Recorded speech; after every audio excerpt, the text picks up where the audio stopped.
This thing starts at a wild mansion party for wealthy men where the females are held prisoner and used for, let's say, playing in traffic. Now it's here we meet the villain squad. Xavier, he's the boss, and his right-hand woman, Scorpio, who looks like she hasn't smiled since the 90s. The scene switches upstairs to a beautiful woman named Tiffany who's being forced to let this rich man hit it. But when she complains, "You're being too rough," he just doesn't give a fuck, so she knocks him out and stabs him with a fork and he's done. When she realizes what she did, she screams. Scorpio sends security up there to handle the situation. Tiffany believes her hero just arrived, but she clearly didn't read the employee handbook that said you're not supposed to stab the clients. Next, we meet Nicole and Candace. Nicole just got fired from her job and she needs money to pay for her tuition. Candace immediately comes in with the world's best advice. Hey, since you're unemployed, let's go to Club Labyrinth where all the rich guys hang out. And to make things even more not suspicious, she said some girl came to campus and was passing out VIP tickets. So they put on their best whole uniforms, and when they get to the club, they head to the front of the line to speak to Curtis. Remember Curtis that killed Tiffany? "We're VIP." Well, once they get into the club, Candace and Nicole meet Scorpio. "General manager of Louisville Labyrinth. She says since you're VIPs, Drinks around the house.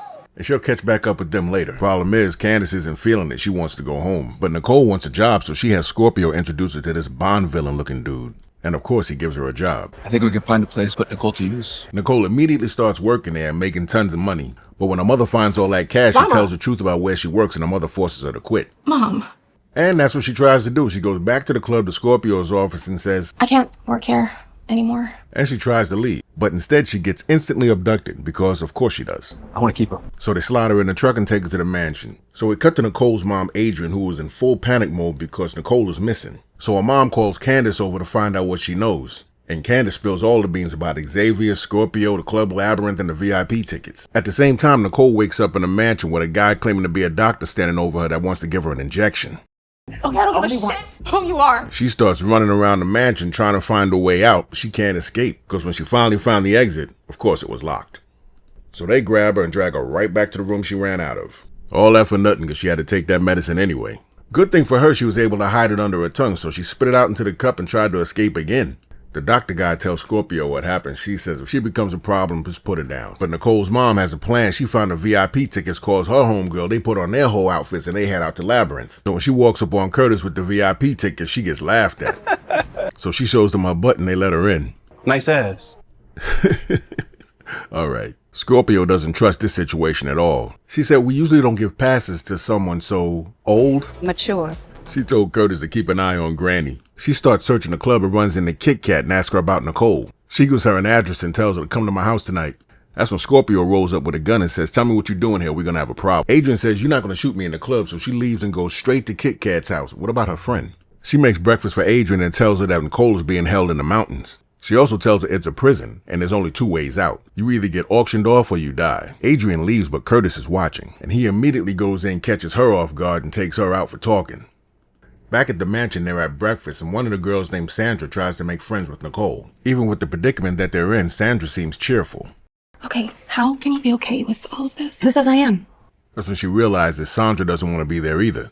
And she lets her know that until I find a way to kill these motherfuckers, I will not let them see me without a smile. Meanwhile, Adrian is back at the club with her boyfriend and she's losing her mind. She starts banging on the door of the club, which makes Curtis come out. Hey, yo, bitch, you need to calm the down.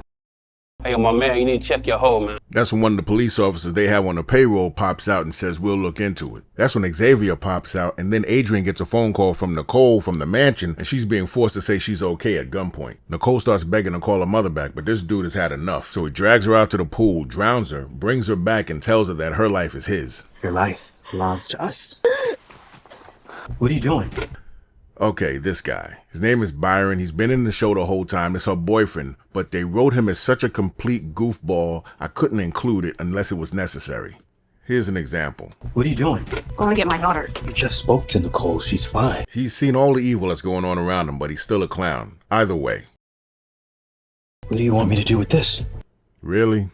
Sandra, who's had enough also, goes to Nicole's room, wakes her up so that they can escape. They make it to one of the exit doors, but Sandra has a key because she already knocked this dude out and took it. Once they make it outside, Sandra gives Nicole a phone. She calls her mother and sends her location. Well, they make it all the way to the front gate, but they get caught. And that weird dude takes the phone and tells Adrian she's never going to see her daughter again. He tells Nicole everything that's happened is her fault and makes her watch while they finish off Sandra.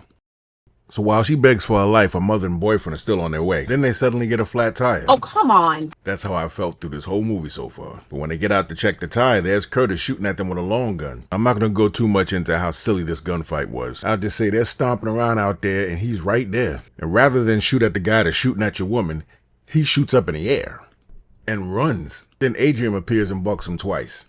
So they grab his keys, his gun, and they head to the mansion, and she's driving. And I don't blame her because this dude is like useless. However, Curtis is not dead and explains to Xavier that the plan to take out the mother and the boyfriend didn't work. So these two hijack a delivery truck to be able to sneak into the mansion. Meanwhile, Nicole is about to be auctioned off. So Byron sneaks in as a security guard and the mother sneaks in as a food handler. So at this point, Adrian just turns into John Wick. Some of the imprisoned girls knock him out and drag him away, take him out. Curtis gets the drop on Byron, she takes him out. Then Scorpio grabs Nicole, takes her upstairs to use her as a human shield against her mother. Adrian takes her out. Then Byron, with a gun in his hand, gets beat up by Xavier. But somehow he's able to get off a shot and take out Xavier. Now just to recap, he's rolling around like that. He wasn't shot. He was beat up while holding a gun. So all the girls return to their families. Byron and Adrian get married, and Nicole and Candace are back in school. You would think this is Tubi. This is Starz.